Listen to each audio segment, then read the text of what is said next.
All right, good evening, everybody. Good evening in the audience. And welcome on the Zoom as well. We have quite a few participants on the Zoom tonight. We want to thank you for joining us tonight for our second public information session about the library 2026-2027 fiscal year budget, as well as the capital improvement bond that we're coming out with this year. We have, like I said, some people on the Zoom. There are some pre-submitted questions from the participants on the Zoom that we will get to. I want to note that this session will be recorded, as was the session on April 16th. And both of those recordings will be on the website, the New Rochelle Public Library website, along with detailed information about everything that we're going to talk about today. In terms of tonight's format, our library director, Eugenia Shatov, will give an overview of the budget and the bond. And then we will have time to hear questions from the audience or statements, and we will address the pre-submitted questions from the participants on the Zoom.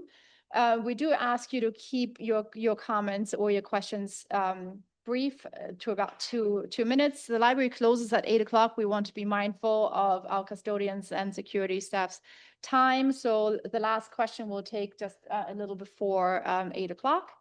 And that's it. All right. I have, as I said, I'm Brianna Navin. I am the secretary of the board. I am also the chair of the finance and budget committee. To my left, your right, I have Eugenia Shatov, the library director, and to my right, I have vice president of the board, Corey Galloway, and also the chair of the budget and of the buildings and grounds committee. And so with that, I'm going to pass it over to Eugenia for her presentation. Thank you.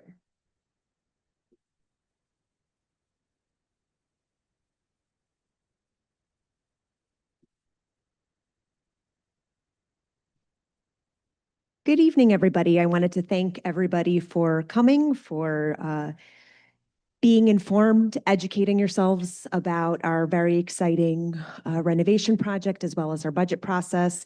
And my presentation is not going to be terribly long or terribly detailed because we want to leave a significant amount of time for the end so that we can really get to all of your key questions as well as the pre-submitted questions. So,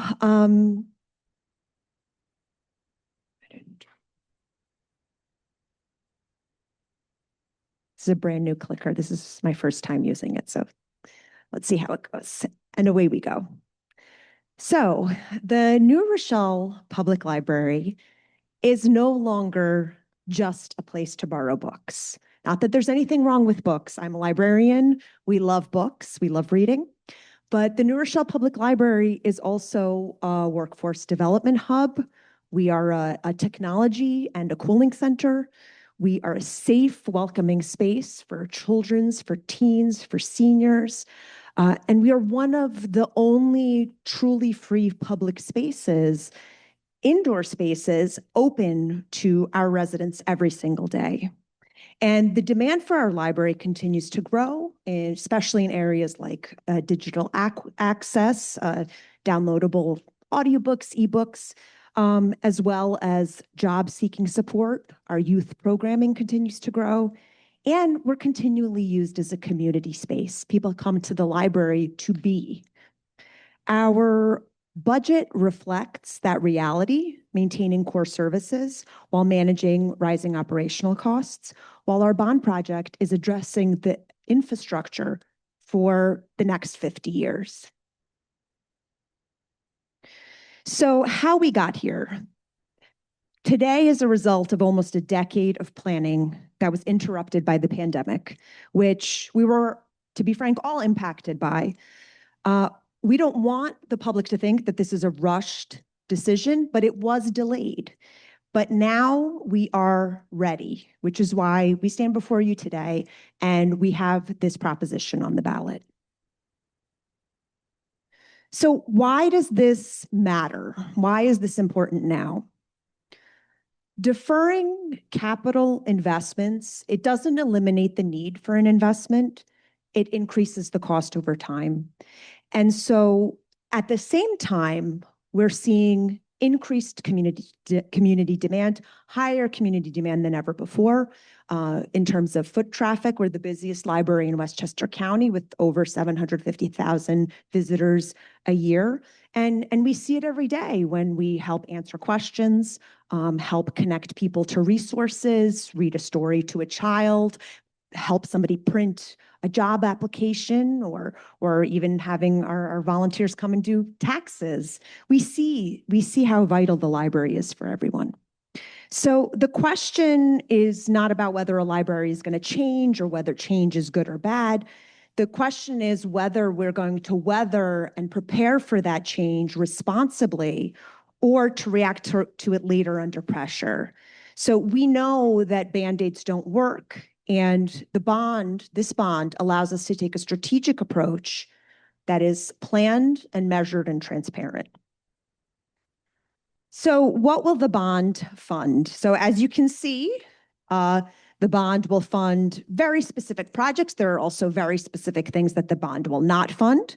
A lot of it is tangible infrastructure. So we're talking about key, roof, we're talking about HVAC, we're talking about accessibility upgrades, we're talking about fire safety, fully sprinklering the building, lots of really concrete, tangible things. But we're also talking about the parts of the library that aren't necessarily physical.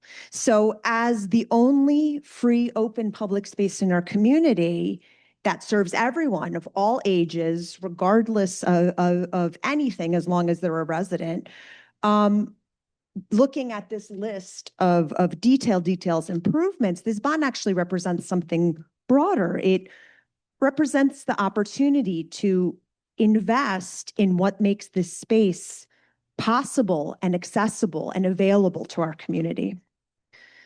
So it also funds the fact that as a board of trustees, as a functioning committees, such as the finance committee, the buildings and grounds committee, the fiscal stewardship requires that solutions are durable and long-term rather than short-term fixes.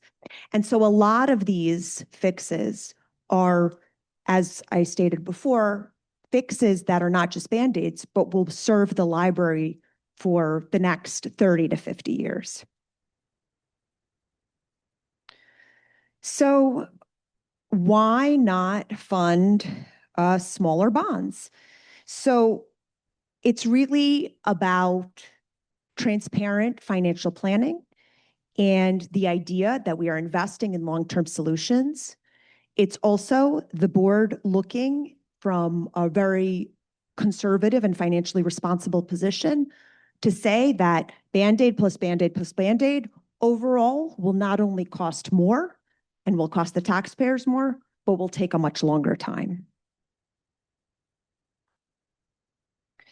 So the next couple of slides are different spaces that inspire, but we want to bring the community along every single step of the way. And so what you're seeing here are very, very preliminary drawings of what spaces could potentially look like.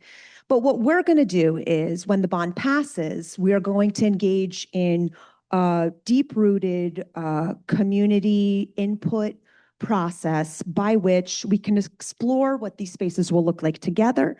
We'll explore the kinds of spaces we'll have and ensure that they're meeting shared priorities and shared possibilities.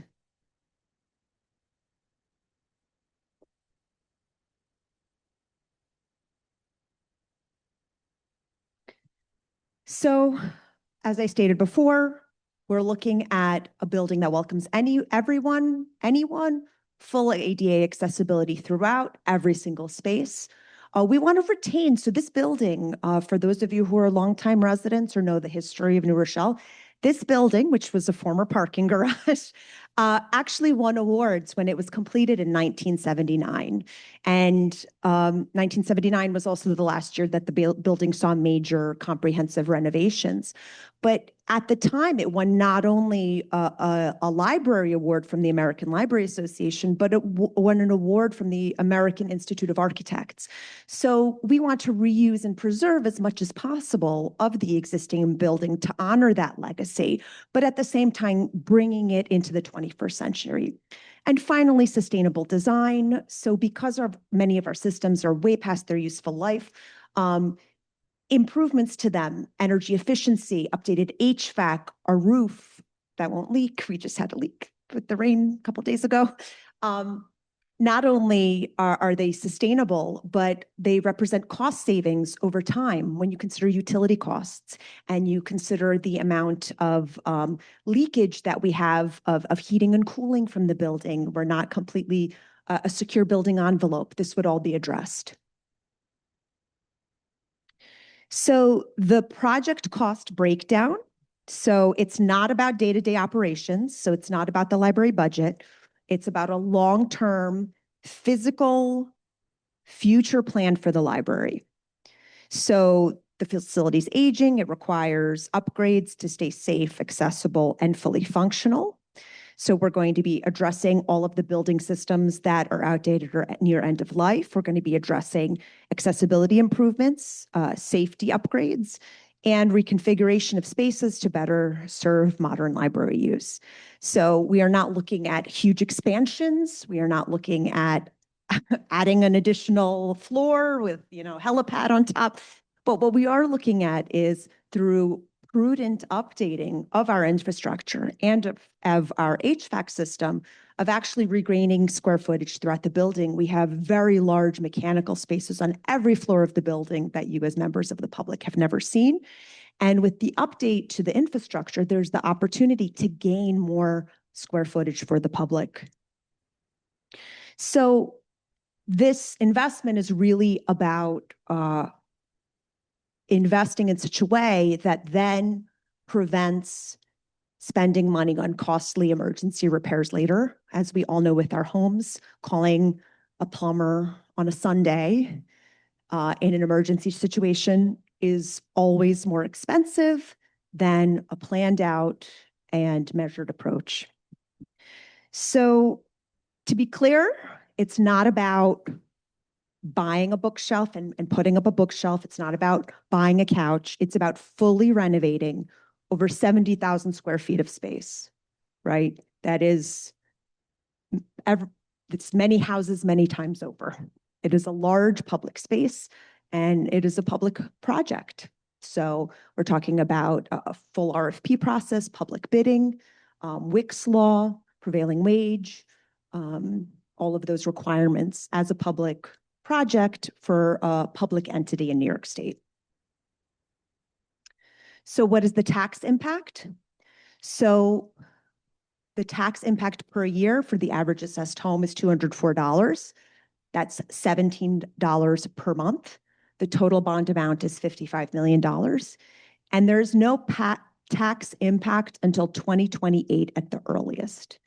And so what that means is when the bond passes, we then engage on this public engagement tour and solicit feedback for design and planning. And then that gives us the opportunity to be really, really ready to go in time for the beginning of the borrowing on the bond. So what happens if the bond passes? So we have a brief timeline. As I said, community engagement begins. It allows us to work together based on your feedback with full transparency through all of the design process. Ultimately, if you go look through the timeline, the final phase is construction with public oversight. There are many layers of oversight on the project.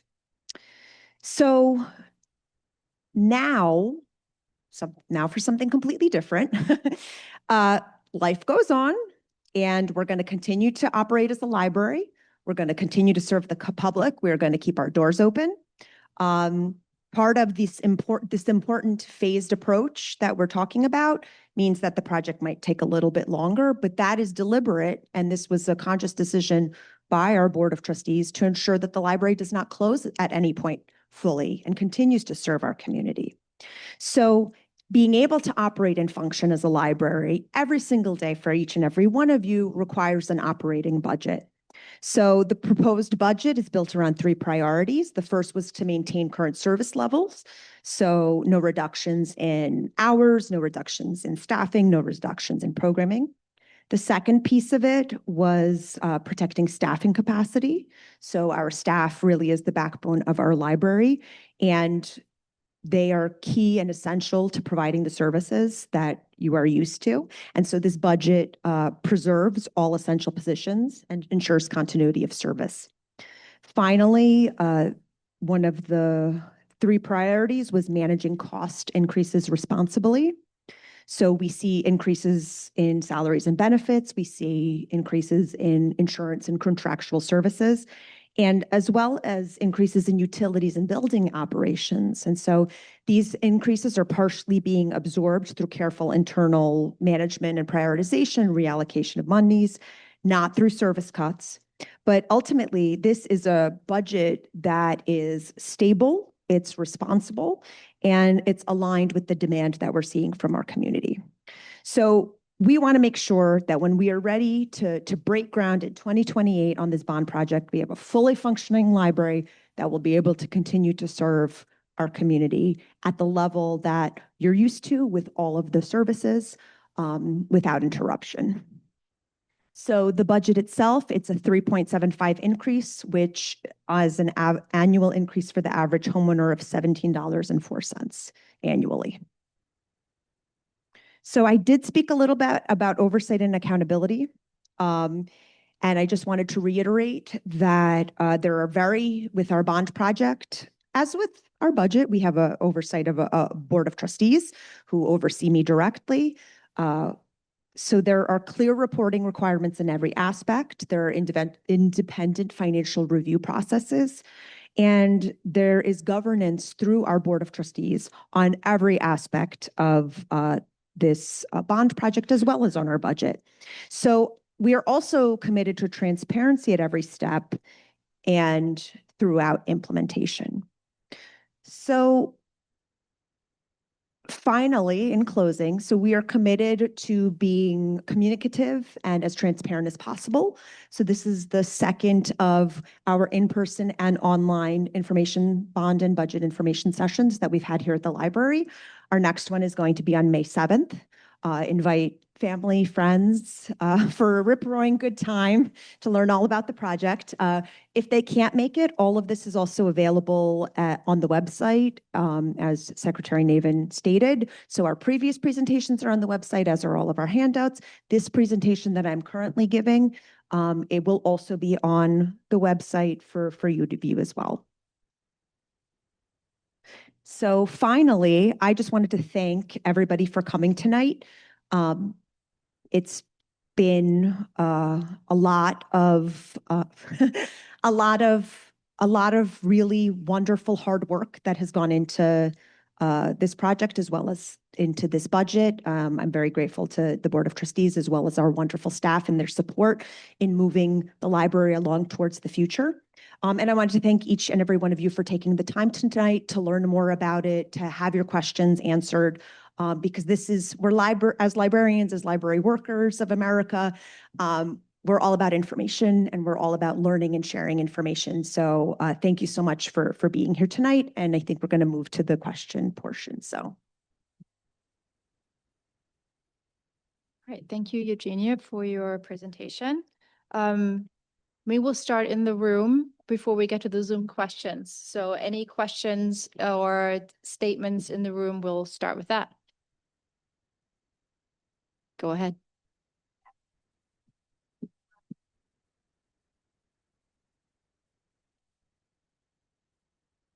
Just for the participants on the Zoom, if you didn't hear, there was a question from the room to go back to the inspirational slides of what the spaces could look like in the presentation.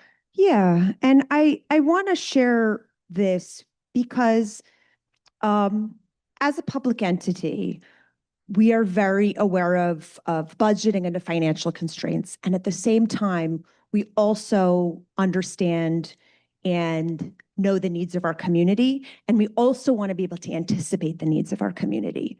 So it's this idea of investing in flexible spaces so that this project, which is really a once in a 50-year project, will continue to meet our needs. And so in library land, which is what we call public library industry, it's this idea of future-proofing your library. And the best way to do that is through flexibility, through sustainability. And so looking at some of these spaces, and these are all conceptual, but this idea that, you know, um, 20, 30 years ago, coming into the library, children came and got their books, right? Or maybe they did a craft. Nowadays, libraries are really experiential learning places. And so similar to how you would see perhaps in a children's museum, this idea that kids can interact with their surroundings, with their neighbors in such a way that they're learning not just through books, but through play, through creativity. Um, we see a lot of technology being incorporated, and many parents are concerned about technology. There are also many ways in which technology can be integrated into the library to prepare our children for careers and industries that don't even exist yet. As we've seen with the onset of, YouTube and AI, you ask any kid what they want to be, they all say they want to be YouTubers. Um, but it's really the opportunity to have expanded spaces, also spaces that allow for creativity, for experiential learning. We also see the amount of tutoring and academic help going on. We currently have a partnership program with Monroe College where we have kids coming to tutor kids in the children's room. We don't have a lot of program spaces that are close to the children's room. So that's another thing that we think about in looking at future, 21st century public libraries and children's spaces. For teens, similar. So spaces that really allow teens to engage with the arts and the digital arts, and the idea that they have places. We just, this picture up on the right, we just had an email about Dungeons and Dragons for the teens. So bringing that tabletop gameplay. So these kids now are post-COVID kids, right? They're kids who were growing up when they were behind a screen, right? So the library, something we couldn't have conceived of 20 years ago, is a place that facilitates, kids gaming together on tabletop games, right? And then really this idea of the community living room. We have one usable space, right? So we have this theater and we have this adjacent meeting room. And the demand that we have for rental and use of this space, not just from library programs, but from our partner nonprofit organizations, from our local municipal partners, the school district, we really have, it's so competitive and popular. We're booking some library programs over a year in advance, right? We have the one meeting space. And so this idea that there's the potential, because of the size of our building, for additional meeting spaces, additional program spaces, not only for library programs, but for the community to use, for community groups, nonprofits, our partners to use, and also places to be. We see different reading rooms, we see different types of study tables, we see a presentation room. That's how people are using libraries in the 21st century, for a myriad of different purposes. And so it goes back to what we were saying about flexibility. Thank you. I quickly, before we get to the next question in the room, we had a question on the Zoom that kind of ties into what we just talked about. And it was like, why aren't there final plans, architectural plans yet for this project? And isn't that putting the cart before the horse is the question. So I'll let the chair of the Buildings and Ground Committee answer that question.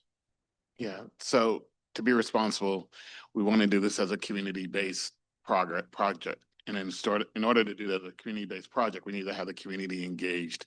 So if we went down the road of engaging with the architect and the designer and getting into, hey, here's what we want to do, we felt that wasn't the best way to proceed. We wanted to be thoughtful and also be engaging with the community in order to start.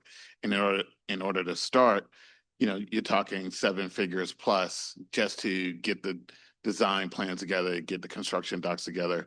And so to go down that road, we felt the way to proceed was to go for the entire bond. I will say the soft cost, the beginning part of it, just to get the design together, that should be covered by a bond anticipation note, which rolls right into the bond once we get into construction. So there you go. And I think I'll just quickly add to what Corey just said.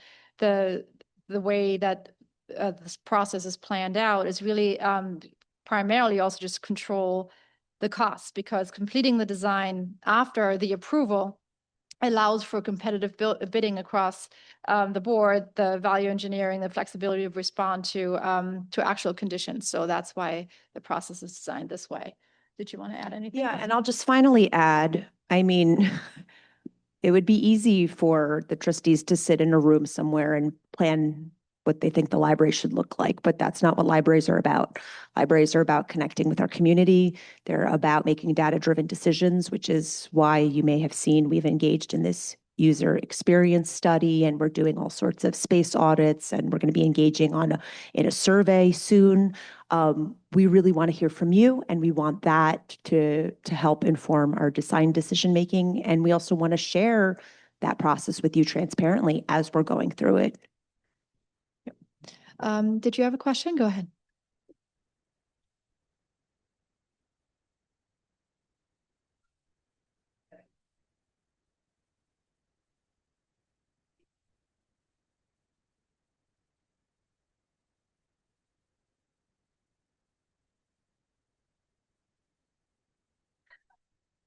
Yeah, so I can speak to that. So I've actually toured. I'm trying to tour every library in Westchester County, and which is really fascinating because we're all so different, and New Rochelle is the best. But so looking at our neighboring libraries, many have gone through recent renovations, which Vice President Galloway can speak to. But what I can say is that in looking at how the spaces are being planned moving forward, if you look, for example, White Plains Public Library is going to be going through a large children's room renovation. The focus really is on gathering, right? So people need spaces to be, they need spaces to read, to learn, to meet, to talk, to tutor, to create. And that's very different than the transactional model of, oh, I come in, I get my book, I check it out, I leave, right? So there's a number of neighboring libraries who have also had great renovations, which I'll defer to Vice President Galloway on sharing, but I would say the usage is different. Yeah, it's one of my favorite questions. So competitively, we are so far behind our counterparts in Westchester County. Our things on their new build, and they're redoing their new build. So they think they did their new build about 7 years ago. And now they're doing another bond to do another rehab. Greenberg, brand new building. Yonkers, I'm not sure if that building is new. They rehabbed it, but it's amazing. If you go to Yonkers, Scarsdale, what's that? Scottsdale. Yeah, Scarsdale, new facility. So we're, for the amount of volume that we do, we are behind. And to Eugenia's point, our libraries aren't built for the classic libraries. If you think of like Ghostbuster, libraries are community spaces now, right? People are actually having conversations. It's interactive, and we're just not built for that. If you do a tour of this library, we have a lot of inventory from a book point of view that takes up a lot of the space that we're not utilizing for the community, which we should be doing, which is what you're seeing a lot of libraries do.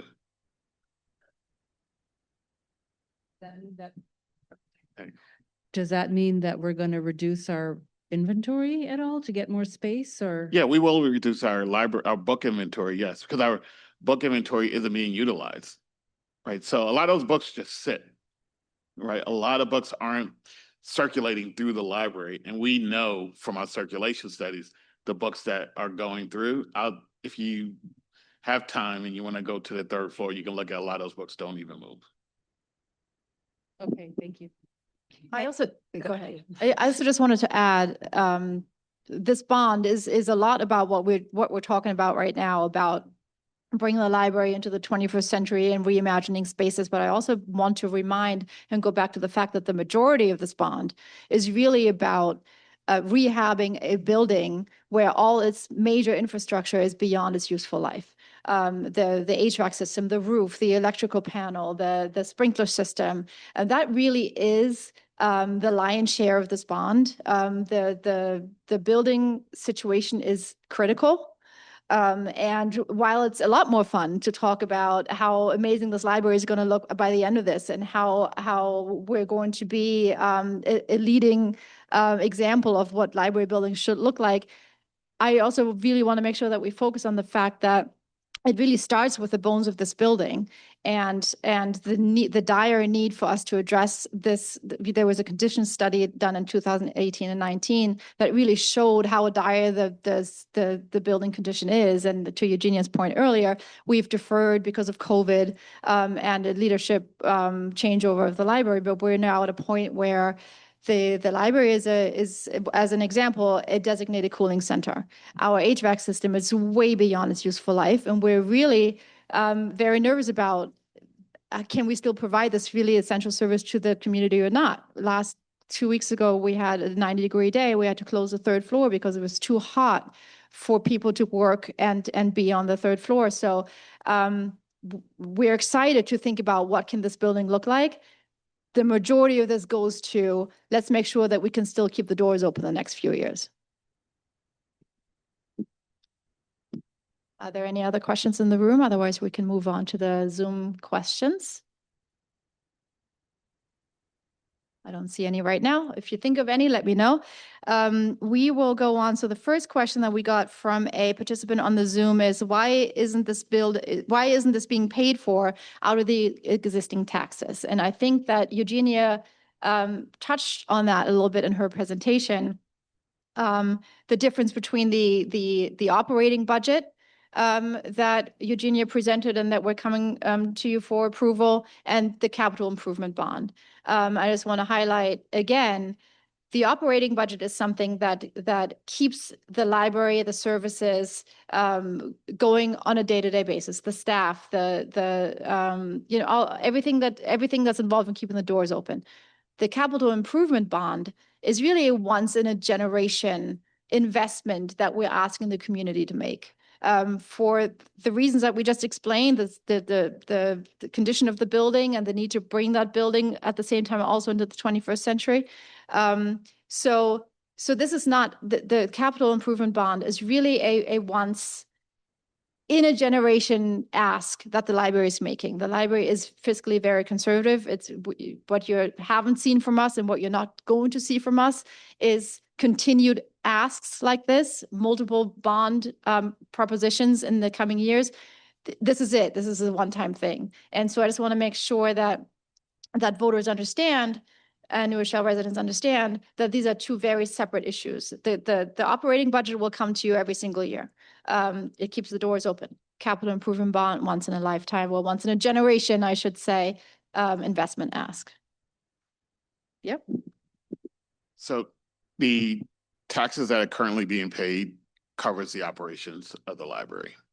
The bond is an additional tax that actually covers the bond for capital improvements, which is why we couldn't get enough dollars from the current tax base, which only covers the operations, to cover the debt service of a bond. And that's why the current tax base doesn't pay for what we want to do to the building. All right. Another question from the Zoom was, will the Friends of the New Rochelle Library continue to be a supporter of the library public events? And I will just give a very brief answer, yes. And we're very grateful. The Friends have supported the New Rochelle Public Library for decades. Have paid for essential programming and other services, and there's a lot of things that the library couldn't have done without them, and we're extremely grateful. And we are there are plans to continue to working with them very closely in the future. I think Eugenia may have something to add. Yes, the very timely question, because I had a great meeting today with the president of the Friends for over an hour, and we discussed a whole bunch of different initiatives, and we're refreshing the lobby, also part of the marketplace testing that we're doing, which is another aspect of this data collection that we're doing, in addition to the user experience study, and in addition to the library square footage audit, is we're doing what's called marketplace testing. So we're going to be moving our collections in certain ways to see what goes out, what doesn't go out, what areas that the library generate more checkouts. And as part of that, our consultant is actually also going to be working with the Friends to help them merchandise their materials to make them as attractive as possible for people to buy and to hopefully help them raise more money. So, so yeah, we have a great relationship with the Friends, and we're looking forward to continuing that for another how many decades? Many, many years to come. Okay. There's a couple more Zoom questions. One, and that's a question that we've heard a lot also from the community, is how will the bond affect library services? And I don't know, Eugenia, if you want to speak to that, otherwise, yeah, I could too. Go ahead. Yeah, so I can share that this was a much discussed aspect of this project amongst various committees on the board. And really, a key component to the planning of the project was that library services not be interrupted. So that is a decision that we strongly felt, and the trustees strongly felt, was an important decision to make, because we have been asked, well, if you close the library, it could be cheaper because you'd get it done faster. We don't want to close. We don't want to limit access. We do not want to close our doors. We have lines. Every morning I come in and people are waiting to get in the building. We cannot close.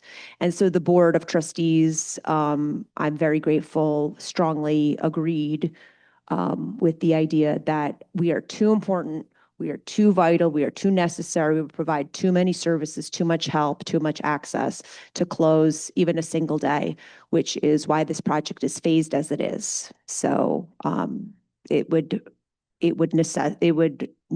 not be closed for a day. That was the commitment we wanted to make.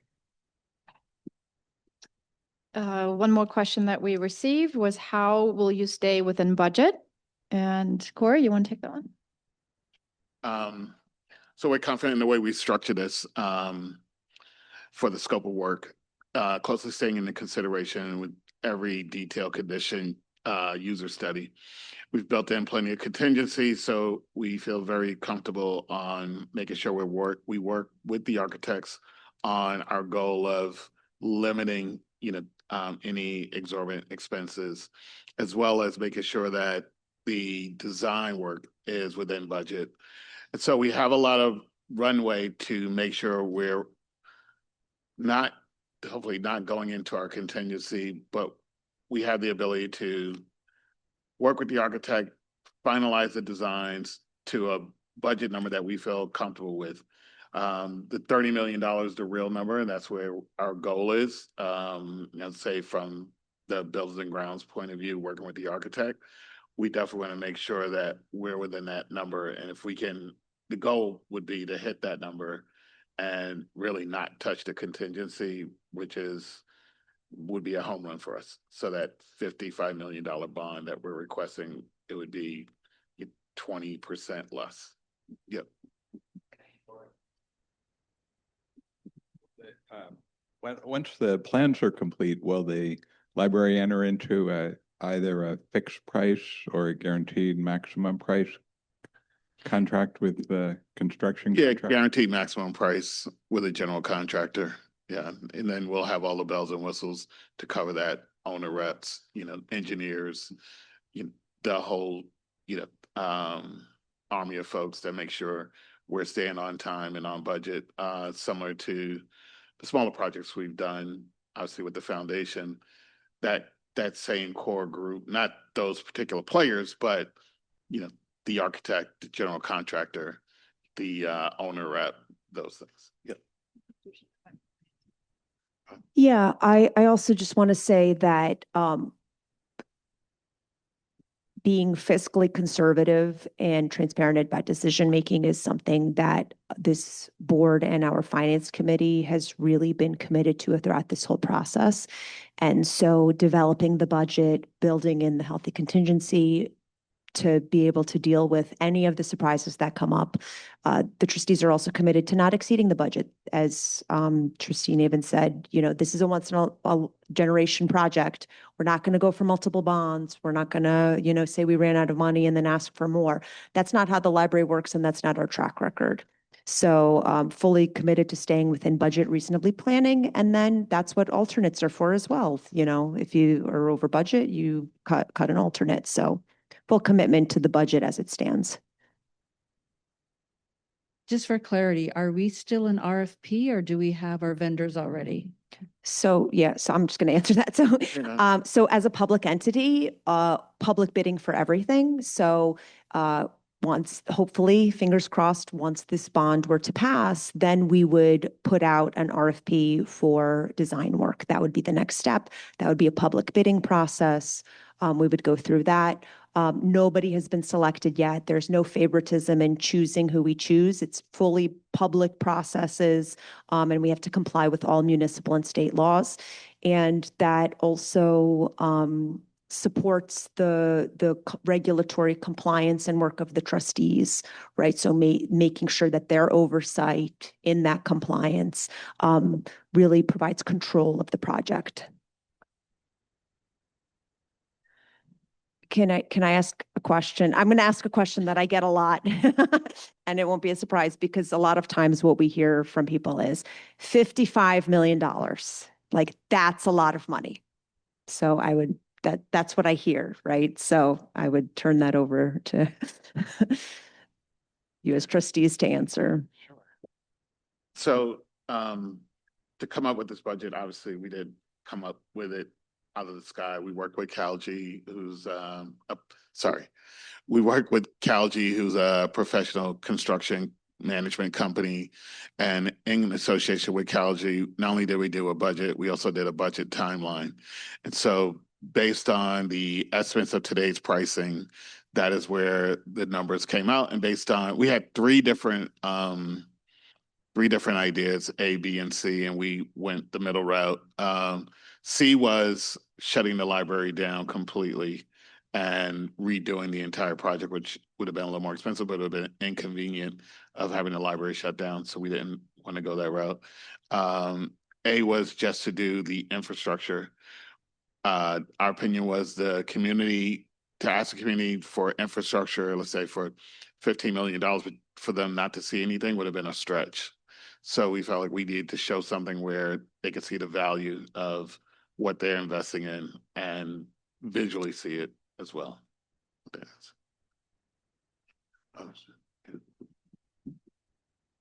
Maybe you could describe how you visualize or see the public input part of the process occurring, assuming the bond issue is passed, is approved.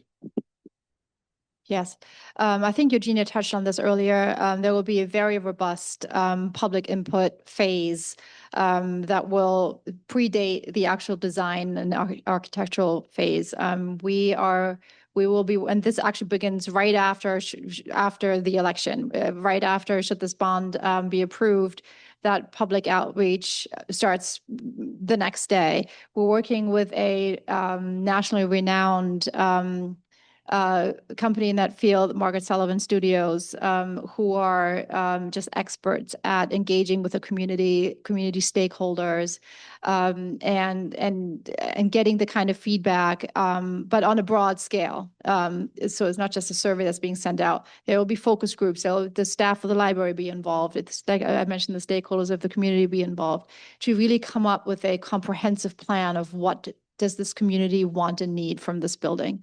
And all of that will flow into the design phase.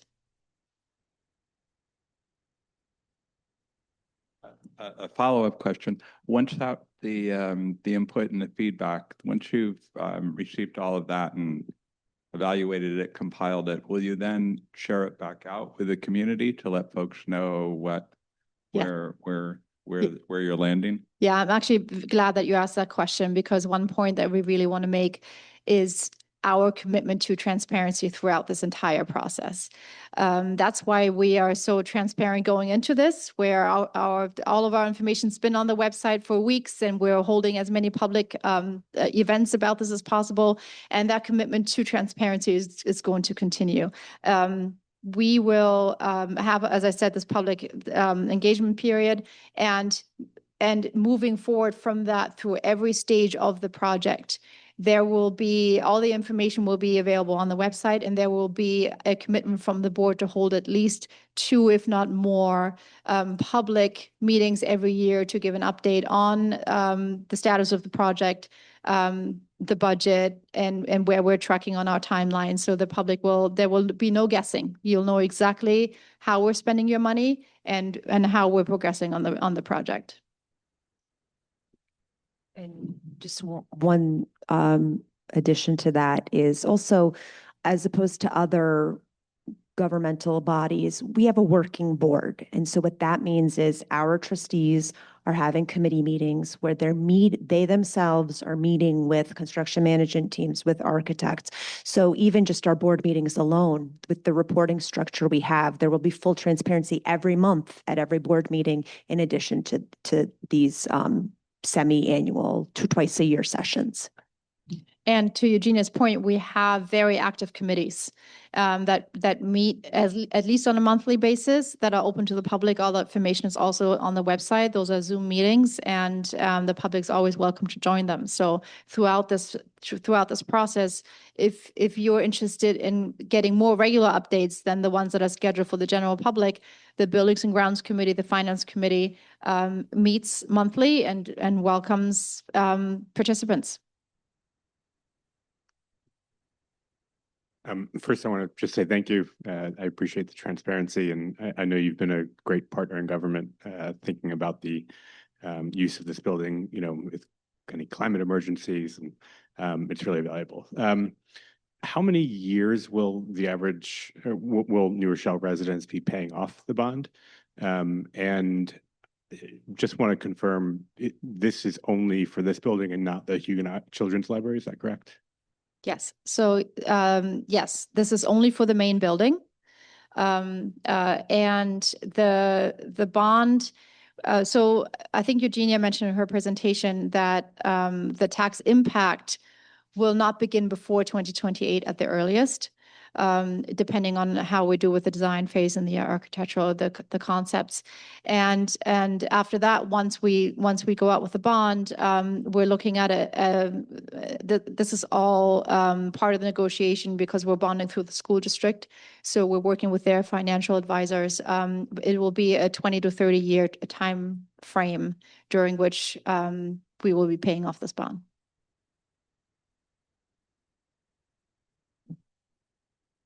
The 20 to 30 years makes sense, given your earlier comment about this is a once in a generation project. So we're trying to spread the costs, these capital costs, out over the 20 to 30 year life of that generation. Yeah, and also when you think about our current facility, it made it 40 plus years. It's closer to 50, almost closer to 50 years. So all of these improvements, that's what we're basing it on, through, solid, construction, and really quality project management. The investment is for longer than the life of the bond. That's why we keep referring to it as a 50-year project.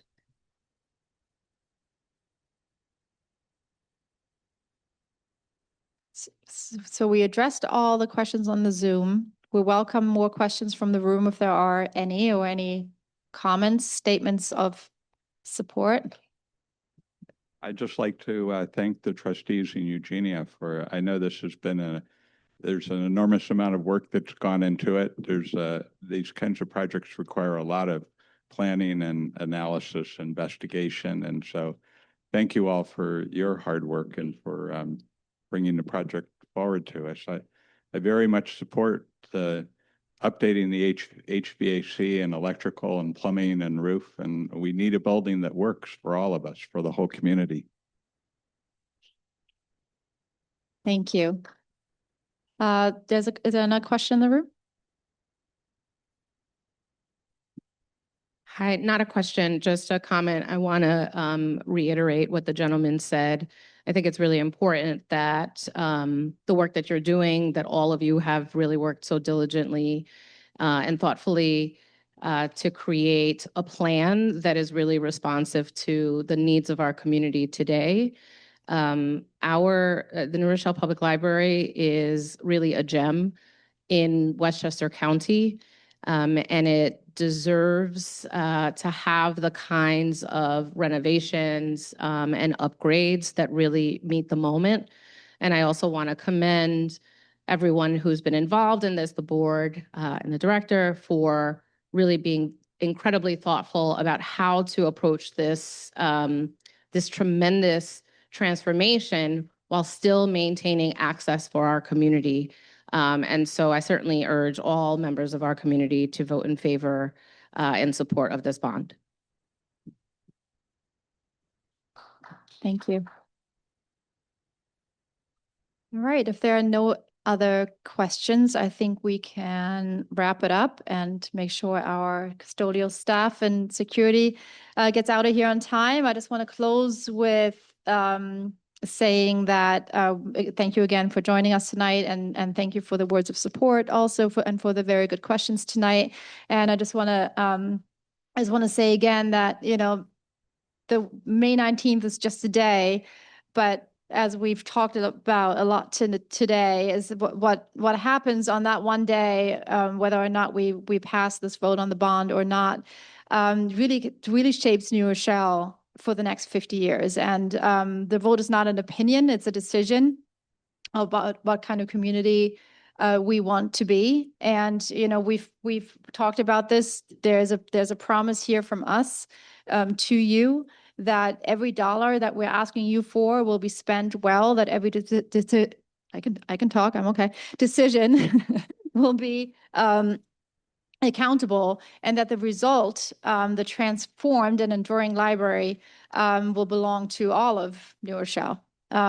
So the ask is that you vote on May 19th, that you tell your neighbors, that you encourage them to watch the recordings of these sessions, that you encourage them to attend the budget hearing on May 7th. Share with your neighbors what the library means to you. And then this is how our community keeps writing its amazing stories. So thank you so very much for joining us tonight. Thank you.